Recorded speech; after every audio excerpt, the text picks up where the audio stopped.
with the worst of the storm still approaching. All right, I think we've lost NJ. We'll keep his picture up. And joining us on the phone as we watch these pictures is Nassau County Executive Ed Mangano. Ed, I don't know if you're watching our television station right now, but we're showing pictures of a lifeguard station at Long Beach just come loose from its moorings and slammed against the boardwalk there. And it's at sea itself. Yeah, I did watch it. These are the things that we're worried about. This is what a storm surge has the capability of doing, and doing a lot more of this. The worst of the storm surge will be upon us between 8 a.m. and 10 a.m. So this is why we're concerned. You see the water in the streets. It starts to affect the way that we can respond, and this is why we ask people to cooperate with our instructions. Ed, it's Liz Cho here, and we have started to see some of this damage and flooding. Over the course of the night, have you received other reports of flooding, damage, things of that nature? Yes, we have received numerous flooding instances throughout Nassau County. I'm at emergency management, so excuse me for the background noise. But we have had problems on the Long Island Expressway with closures due to flooding. The Wantaw Parkway, Southern State Parkway, and Northern State Parkway, pockets of flooding. We have down power lines, down trees, the things that are associated with a tropical storm. And where you are reporting from, where NJ's reporting from, the storm surge area is still of great concern to us. And it's not over yet, Ed Mangano, Nassau County Executive. This is not over. In fact, we still have 90 minutes before we hit a high tide there. It's that high tide that's of great concern. As you said, that tide can rise another, the experts say another 4 feet, 4 to 8 feet. That would be significant flooding in that area. Ed, tell us how far east you've ordered evacuation areas. And we saw the flooding 1 block east of there. I'm sorry, 1 block north of there. Exactly how far have you ordered evacuation? We use the flood plan for Category 1 and 2, and it actually extends the entire east coast of Nassau County from the Queens border to the Nassau-Suffolk border.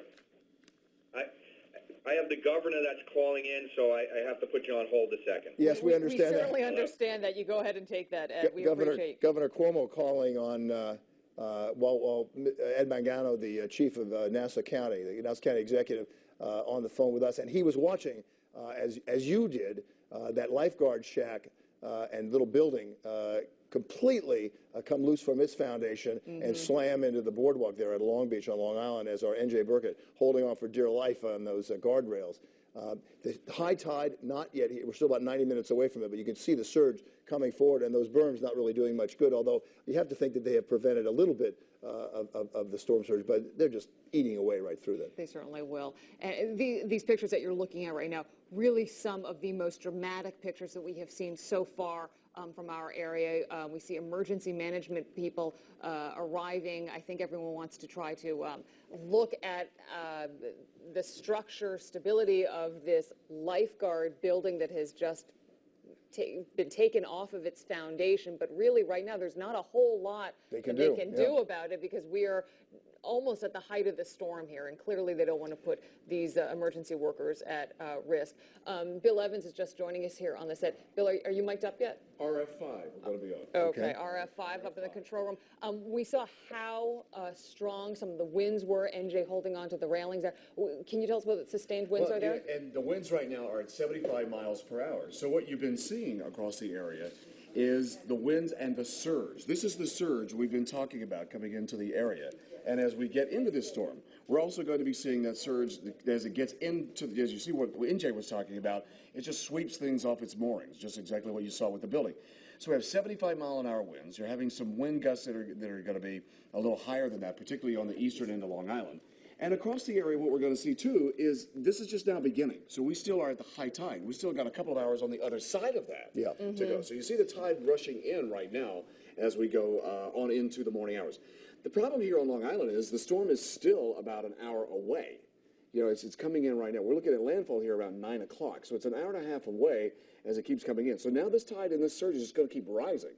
So eventually what you may see is it just actually pushes the building out into the Atlantic. That's what's got. Well, the worry, of course, and this is one of the reasons this place is evacuated, is you don't want this thing smashing against that boardwalk and falling apart and have pieces flying around. But Right. if there's no one around, this is exactly the reason why they ordered this evacuation for several blocks inland, because flying pieces of debris Right. could easily hurt someone. And as NJ was showing us just a few minutes ago, that a lot of that water is That's it. looking moments ago, the lighthouse. There goes the lifeguard shack. Lifeguard shack.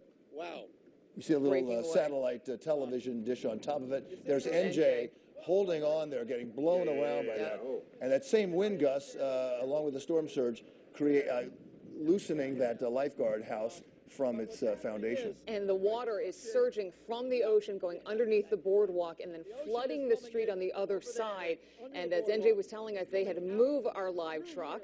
There you can see the flooding, and they will have to move it again because that water, he said it could be about 4 to 5 feet deep now, is pushing its way through further into Long Beach. Well, and you see all the sand that they had pushed to use as a berm. You see Right. it's already pushed into town. And let me just say, a couple minutes ago, there's our truck right there. John Lyons, if you could move to your right a little bit, pan to your right a little bit. We see our truck. There's some people trying to ford that stream there. Our truck there was very little water on it now. Now, all of a sudden, we're a whole block Look at that. north of there.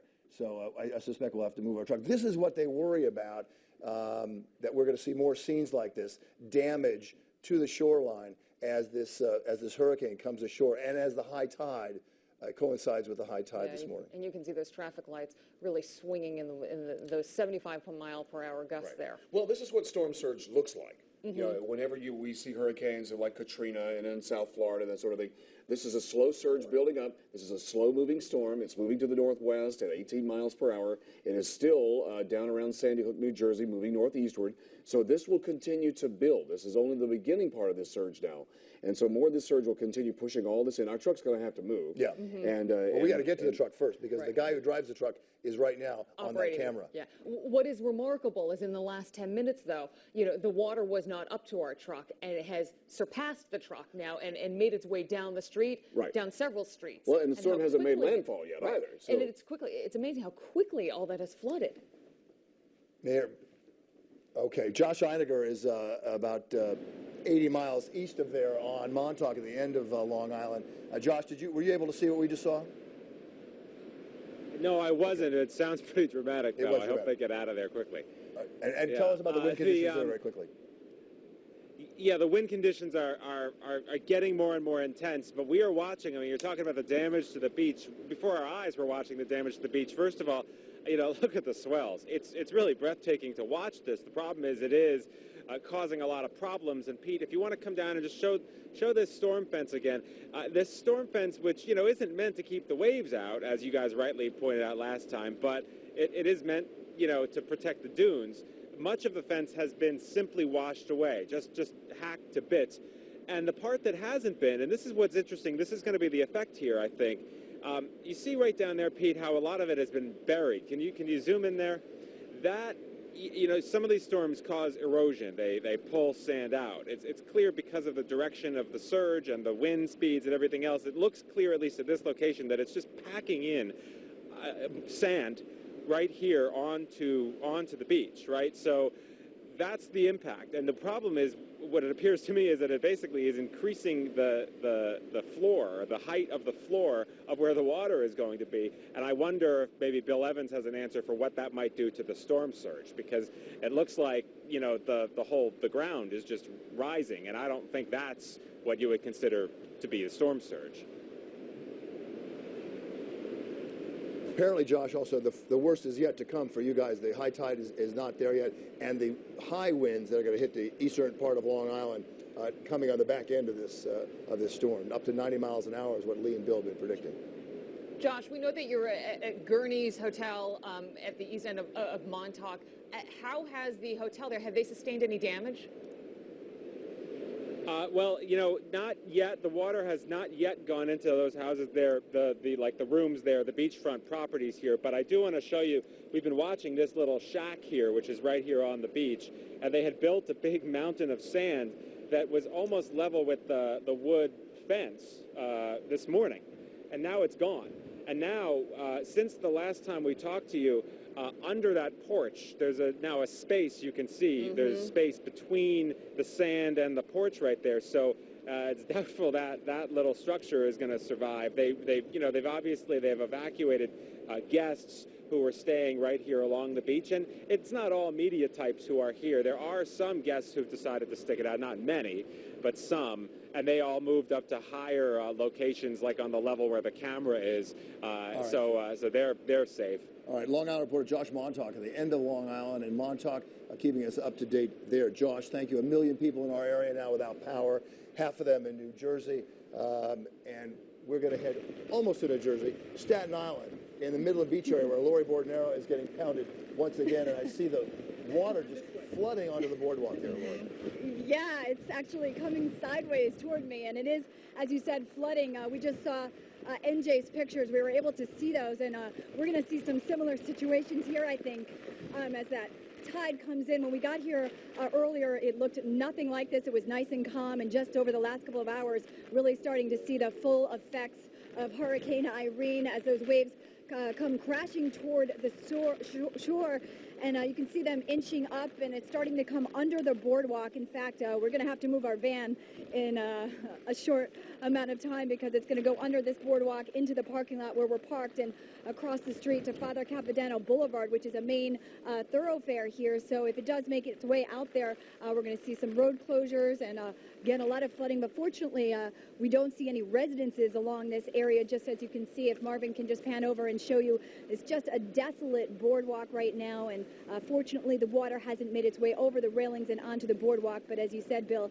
it is making its way underneath right now, and these waters, as you can see, are very, very rough. So and one reason it's adding to the water surge there is that the storm surge is coming into Raritan Bay right now, according to Lee Goldberg, who has now joined Bill Evans here in the studio, and so that's helping all this, and we're going to see more flooding as the high tide time comes and this Hurricane Irene starts to come ashore in the next 2 hours. And you can certainly see that the wind has picked up there considerably. Bill, do we know what wind gusts there are right now? Well, there have been 70-mile-an-hour wind gusts already in lower Manhattan. Most of these wind gusts have been around 60 miles per hour as we go to Jim Dolan right there. Right, we're switching right now to hey guys, Howard sorry, Beach I was looking over here just in the last 5 or 6 minutes, really. It came up so fast. The water over here on 161st Street rose, I'll bet it rose a foot in a very short period of time, and a car just drove through it and barely made it out of there. The next car may not be so lucky. The water's rising very quickly. The wind is starting to pick up a little bit more, but the biggest thing out here all day, all yesterday, has been the rain, which just has not let up at all. The wind goes in spurts for 5-10 minutes. It'll blow like crazy and then calm down like it is right now. But the rain has not stopped, and it is swelling the water around here, rising the water around here. Right here on Cross Bay Boulevard, it's not bad. You can see it's passable, but on any of the streets off of the main road, they go down very quickly, and a lot of water really covering those waterways. And you can't tell. People are driving right up to that water thinking they can make it through. They may have made it through a half hour ago, but a half hour from now, it may not go that quickly. We're at a restaurant called the Cross Bay Diner. People drove up just a few minutes ago to get coffee, told us there are now starting to be trees down. One guy said there was a tree on a car just a couple of blocks from here. So the wind is starting to take its toll, but mostly, really, again, it's the rain that is loosening the tree roots and just pulling those trees up. Bill and Liz? We appreciate that. We want to continue our little whip around with our reporters out in the field because we're getting a sense that there is this sea change of atmosphere going on here as this hurricane approaches us. Jamie Roth is in lower Manhattan where clearly the wind and the storm surge are coming aboard there. Right. Jamie, have you seen any flooding yet so far? No flooding yet, Liz, but in just the last few minutes, the rain here has noticeably intensified. So that we've seen. We're starting to see high winds, too, and the rain being pushed along the pavement by these winds. So gusting winds, intensifying rain, possibly a new band coming through here. And the tide should be coming in.